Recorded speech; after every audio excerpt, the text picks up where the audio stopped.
Hey there, tribe. Melinda here with another little life lesson. When I was feeling very sad, very sad about Braith's birthday coming up, his 18th birthday, I went through a little stage feeling very alone. I felt like I was sobbing all these tears and I felt alone.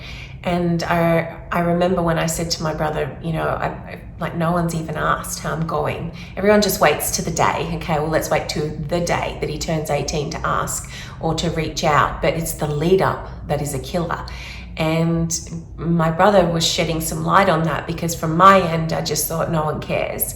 And from his end, he was saying, you either fight, flight, or freeze. And unfortunately, in things like this where you know you're useless and helpless, where you feel like you're useless and helpless, you tend to freeze because you don't want to say the wrong thing to that person. You don't want to make them feel worse. What if they're not upset and you bringing this topic up makes them upset? And there's all those things. And it was great to hear his perspective about how to support.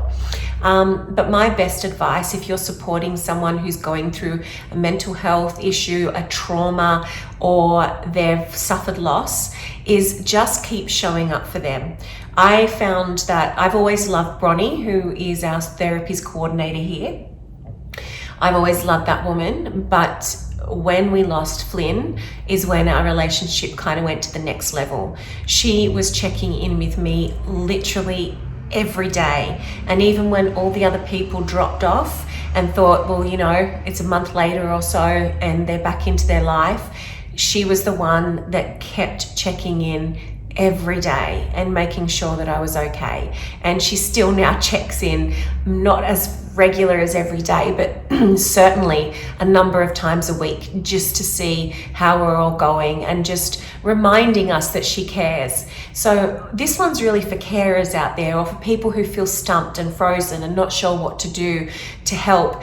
Just showing people that you care and you haven't forgotten is the best gift you can give someone that's suffering. Just let them know you haven't forgotten what they're going through. You're not just getting on with your life, which is what they feel like you're doing.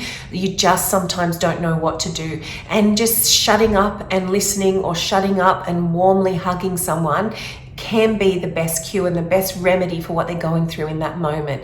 When Glenn's really upset and is not okay, I tend to say very little. I usually just wrap my arms around him and just hold him and let him cry and let him be in his emotion. I can't take it away, but I can certainly hold him while he experiences it.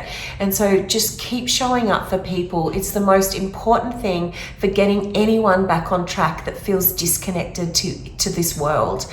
You want to stay connected. Keep checking in and letting them know you love them, you're there for them, you don't have any answers, you don't have to pretend you do, but you're there. So I hope that was helpful.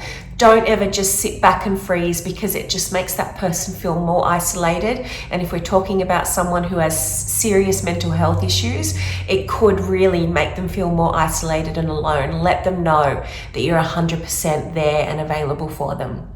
I hope that was helpful. Ciao for now.